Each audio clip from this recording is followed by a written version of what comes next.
With the help of new technologies, fashion for the American woman changed by the 1850s. Starting at the top, bodices of the 1850s replaced the long, pointed shape of the prior decade with a shallow, rounded waistline. Further developments were made as the bodice more often became a separate piece from the skirt and adopted a front closure, which used either hook and eyes or buttons. In another departure from the 1840s, the focal point of the 50s bodice were sleeves. Growing out from the cap sleeves of before, the previously narrow sleeve started to expand at the wrist. Widening at this point, early 1850s sleeves sometimes gathered into cuffs. However, by 1857, it grew to its widest variety in a style known as the pagoda sleeve. Although its exact size varied, pagoda sleeves achieved a degree of popularity.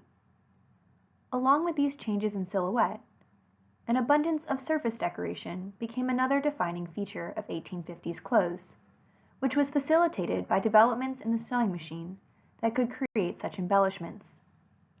This included adornments like ruffles, flounces, lace, and in a particular fad, fringe trimming.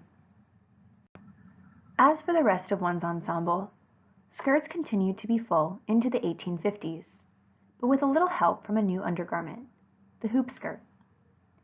Until 1853, numerous petticoats were still worn to provide desired volume, though their increasing discomfort and lack of mobility made the newly invented hoop skirt an alluring alternative. As implied by their name, the undergarment consisted of steel wire hoops that were suspended from tapes at the waist or encased into fabric petticoats. While it took some time for all to incorporate such a contraption into daily wear, the enhanced mobility as a result of the hoop holding the top of the skirt away from the body, and the degree of volume provided, led to the general acceptance of hoop skirts by 1856. Subsequently covered with 1 to 2 petticoats, the hoop provided an evenly rounded skirt silhouette. Since their circumference could become as large as 5 yards, skirt fabric at this time also had to increase to accommodate these new undergarments. For additional volume, widely spaced knife or box pleats took the place of 1840s closely spaced pleats at the waist of the skirt.